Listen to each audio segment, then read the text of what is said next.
درد کتنا بھی ہو اللہ کے آگے رونے سے سکون میں بدل جاتا ہے۔ خوش رہا کرو، ہمیشہ خوش رہا کرو، کیونکہ پریشان ہونے سے کل کی مشکل دور نہیں ہوتی بلکہ آج کا سکون بھی چلا جاتا ہے۔ صبر ایک ایسی سواری ہے جو اپنے سوار کو کبھی گرنے نہیں دیتی، نہ کسی کے قدموں میں نہ کسی کی نظروں میں۔ ہر انسان اپنی زبان کے پیچھے چھپا ہوا ہے، اگر اسے سمجھنا ہے تو اسے بولنے دو۔ تو اپنی رحمت سے، اپنے کرم سے، اپنے افضل سے ہمیں اس حالت میں دنیا سے اٹھانا کہ جب ہمارے ماں باپ ہم سے راضی ہوں۔ اللہ تعالیٰ نے جب آپ کی زندگی کو اچھا موڑ دینا ہوتا ہے تو وہ سب سے پہلے جب تمہیں یقین ہے کہ تمہارے خدا تمہارے ساتھ ہے تو پھر کوئی فرق نہیں پڑتا کہ کون کون تمہارے خلاف ہے۔ مرد اگر دیندار ہو جائے تو دین گھر کی دہلیز تک پہنچ جاتا ہے، اور اگر گھر کی عورت دیندار ہو جائے تو دین نسلوں تک پہنچ جاتا ہے۔ حدیث پاک میں ارشاد ہے کہ صدقہ کر کے اپنے اور اپنے رب کے درمیان تعلق پیدا کرو، تمہیں رزق دیا جائے گا، تمہاری مدد بھی کی جائے گی۔ گناہ کا موقع نہ ملنا بھی اللہ کی نعمتوں میں سے ایک نعمت ہے۔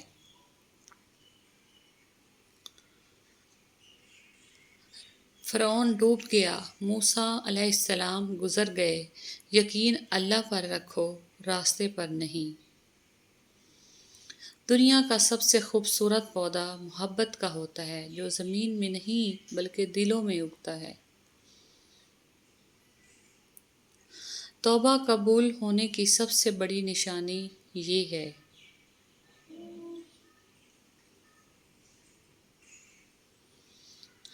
غصہ ہمیشہ تنہا آتا ہے، لیکن جاتے ہوئے اپنے ساتھ ساتھ عقل، اخلاق اور شخصیت کی خوبصورتی کو لے جاتا ہے۔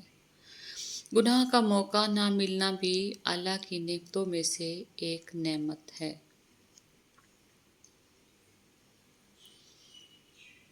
ہمیں بتانا کیوں پڑتا ہے کہ ہم مسلمان ہیں؟ ہمارا کردار ہمارے مسلمان ہونے کی گواہی کیوں نہیں دیتا؟ جب وہ عطا کرنے پر آتا ہے، مانگنے کا سلیقہ بھی سکھا دیتا ہے۔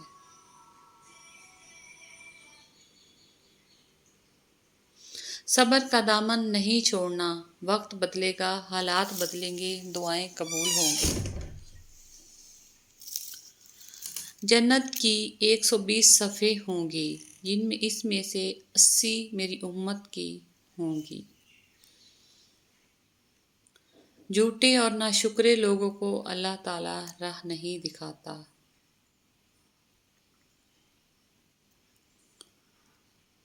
آزمائش، جانتے ہو کیا تمہیں آزمائش میں ڈالنے سے پہلے وہ تمہیں آزمائش سے نکالنے کا وسیلہ بناتا ہے۔ ایک نماز میں اگلی نماز کی توفیق مانگنے سے بہتر کوئی دعا نہیں۔ بابا جی کہتے ہیں، دکھ تو روحانیت کی سیڑھی ہے، ان سے مت گھبراؤ، خوشی مناؤ کہ اس مہربان رب نے تمہیں چن لیا۔ کچھ لوگ اپنی آدھی زندگی پڑھنے میں گزار دیتے ہیں اور سیکھتے کیا ہیں؟ دوسروں کو نیچا دکھانا۔ اسے اپنا کوئی راز مت بتاؤ جس کا کوئی راز تمہارے پاس نہ ہو۔ اپنے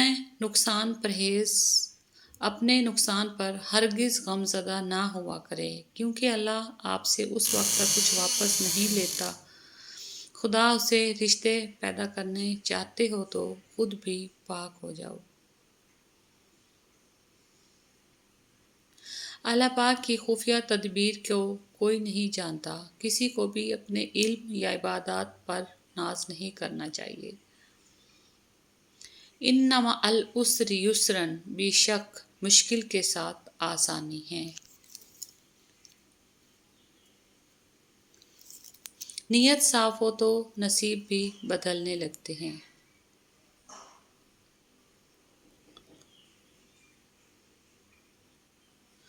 تمہیں آزمائش میں ڈالنے سے پہلے وہ تمہیں آزمائش سے نکالنے کا وسیلہ بناتا ہے۔ جزاک اللہ، تھینکس فار واچنگ۔